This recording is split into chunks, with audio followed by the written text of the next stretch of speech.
আবুরে নাই সব বিচারছি দাল্লাস করছি পাইছি না।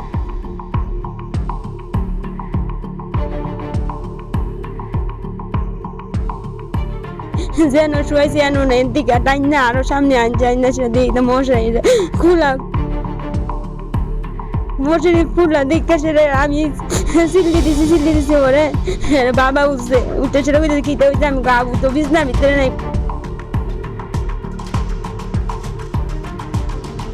কোন কইতা কিতা ওই কো তুমি দাবু তখন বিছনায় তুমি তো ঘুম পাতাইয়া গেছো আমি তো কোনো তো নাই আর উঠতে সেটা দিই। নমস্কার, স্বাগত আপনাদের ত্রিপুরা নিউজ 8-এর পর্দায়। আমি আপনাদের সাথে রয়েছি পূজা। আজকে সকালবেলা নাগাদ আমাদের কাছে একটি খবর উঠে এসেছে এবং যেখানে আমরা দেখতে পাই যে রেল স্টেশন সংলগ্ন অর্থাৎ বাধারঘাট যে রেল স্টেশন রয়েছে সেই সংলগ্ন এলাকা কাঞ্চনবলী এলাকা থেকে একটি ছোট্ট শিশুকে চুরি করে নিয়ে যাওয়ার বা অপহরণের মতো একটি ঘটনা রয়েছে বা অভিযোগ রয়েছে পরিবার পরিজন দ্বারা, এবং সেখানে আমরা উপস্থিত রয়েছি সেই কাঞ্চনপল্লী স্থিত সেই 3 নম্বরের সেই বাড়িটিতে আমরা উপস্থিত রয়েছি। বর্তমানে আমরা দেখানোর চেষ্টা করব কোন ঘর থেকে সেই শিশু বাচ্চাটিকে চুরি করে নেওয়া হয় এবং সেখানে তার পরিবারের বা তার মা যে রয়েছে বা বাবার যে বক্তব্য রয়েছে আমরা তা দেখানোর চেষ্টা করব। প্রথমেই আমরা দেখানোর চেষ্টা করব আপনাদের যে ঘরটি থেকে সেই বাচ্চাটি চুরি হওয়ার অভিযোগ রয়েছে সেই ঘরটিকে আমরা প্রথমে তুলে ধরার চেষ্টা করব। আপনারা দেখতে পাচ্ছেন এই সেই ঘর এবং এই ঘর থেকেই বাচ্চাটিকে সকালবেলা চুরি করে নিয়ে যাওয়ার একটা অভিযোগ রয়েছে পরিবার পরিজন দ্বারা, এবং যতটুকু খবর আমরা শুনতে পাচ্ছি যে বাচ্চাটি এখানে ঘুমন্ত অবস্থায় ছিল এবং তারপরেই বাচ্চাটিকে খুঁজে পাওয়া যাচ্ছে না। এবারে সেই বাচ্চার যে গর্ভধারিণী রয়েছে মা, আমরা সেই মায়ের সাথে কথা বলার চেষ্টা করব। বুঝতে পারছি আপনার অবস্থা, তারপর আমরা একটু কথা বলতে চাইবো। আপনার নাম? পূর্ণিমা দাস।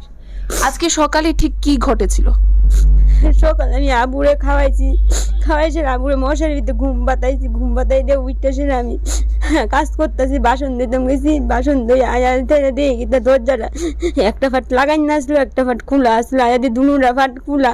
এরপরে তো ঘরে ঢুকছি, ঢুকে সে লাইটটা ধরাইছি, লাইটটা আমি নিবাইছিলাম, ধরাইছে না দিয়ে গিয়ে আবুরে যেন শুয়েছি এন নেই দিকে টাইন না আরো সামনে আনছে আইন না সেটা দিয়ে মশারি মশারি খোলা দেখে সেটা আমি সিল্লি দিছি ওরে বাবা উঠতে সেটা কিতে হইছে আমি গাবু তো বিছনার ভিতরে নাই কোন কইতা কিতা ওই কো তুমি দাবু তখন বিছনায় তুমি তো ঘুম পাতাইয়া গেছো আমি কোনো তো নাই আর উঠতে সেটা দিই আবুরে নাই সব বিচারছি দাল্লাস করছি পাইছি না। প্রত্যেক দিনই কি আপনি এভাবে কাজ করেন বাচ্চাকে রেখে সকালবেলা? আজকে 2-3 দিন ধরে কাজ করি। ওই একটা গাড়ি ঢুকছে দেখে সকালবেলা খাওয়ান লয়ে যা এতদিন খাওয়ান নিয়েছিল তেল আজকে 2-3 দিন সকাল উঠতে সেরে রান্না করে দেওয়ার লাগে দেখে হেলে সকালে উঠতে দেখেছি।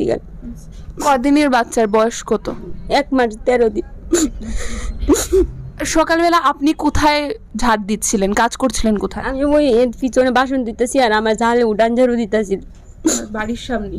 ওই তো বাড়ির উড়ান ঝাড়ু দিতেছি। বাচ্চা কি বাবার সাথে ঘুমিয়েছিল? আচ্ছা। আপনার বাড়িতে এমন কেউ আছে যে বাচ্চাকে নিতে আসে, সকালবেলা আদর করতে আসে, বা কেউ পাড়ার এলাকায়? আমার তো কেউ নাই, কেউ আসে না, বাচ্চাই থাকে। কোনো আওয়াজ পেয়েছেন দরজা খোলার বা কিছু? না ম্যাডাম খুলছে ফুলের আউজ শুনছে, একটা পাত তো খুলে আসলো আর দরজার আউজও নাই, খুললেও আউজও না। আচ্ছা, আপনার যে জাল বলছেন উনি কিছু বলেছেন যে কারোর আওয়াজ পেয়েছে? কারণ উনি সামনে ছিলেন না, উঠান ঝাড়ু দিচ্ছিলেন, তো উনি কইছে কেউ দেখছই না, আওয়াজ শুনছেন দেখছেন। বাড়ির পিছনের যে জানলাটা সেটা খোলা ছিল, আপনার কাউকে সন্দেহ হয়? না ম্যাডাম কেউ সন্দেহ না, জানলাটাও লাগাই নিয়েছিল, কাউকে সন্দেহ হচ্ছে না।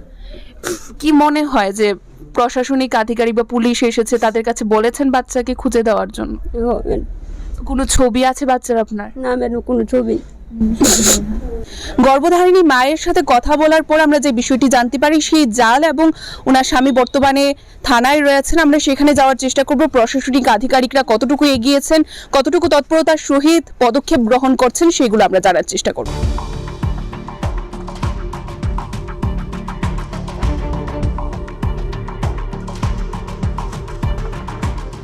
বাধারঘাট রেল স্টেশন সংলগ্ন এলাকার যে বাচ্চা চুরি বা অপহরণের একটি অভিযোগ রয়েছে পরিবার পরিজনদের দ্বারা, সেখানকার যে আপডেটস আমরা দেখানোর চেষ্টা করেছি। ইতিমধ্যেই ডগ স্কোয়াড বা বিভিন্ন প্রশাসনিক আধিকারিকরা যে বাড়ির সংলগ্ন জঙ্গল রয়েছে সেখানে তল্লাশি চালাচ্ছেন।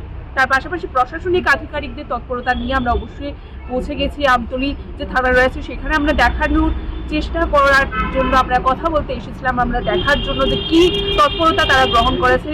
যতটুকু জানা যায় যে বাচ্চাটির বাবা এবং সেই বাড়ির যে যিনি উঠান ঝাড়ু দিচ্ছিলেন বা ঝাড় দিচ্ছিলেন ওনার সাথে কথা বলার চেষ্টা করা হয়েছে বা কথা বলছেন। পরবর্তীতে কি রয়েছে তাদের সাথে জিজ্ঞাসাবাদের পর কি বেরিয়ে আসে তা দেখার জন্য অবশ্যই আপনাদের চোখ রাখতে হবে ত্রিপুরা নিউজ 8 এর পর্দায়। এখনকার মতো যে আপডেটস রয়েছে এই শিশু অপহরণের যে অভিযোগ রয়েছে তাকে কেন্দ্র করে কাঞ্চনপল্লী এলাকার, তা আমরা এখানেই শেষ করছি। পরবর্তী আপডেটস দেখতে অবশ্যই চোখ রাখবেন ত্রিপুরা নিউজ 8 এর পর্দায়। নমস্কার।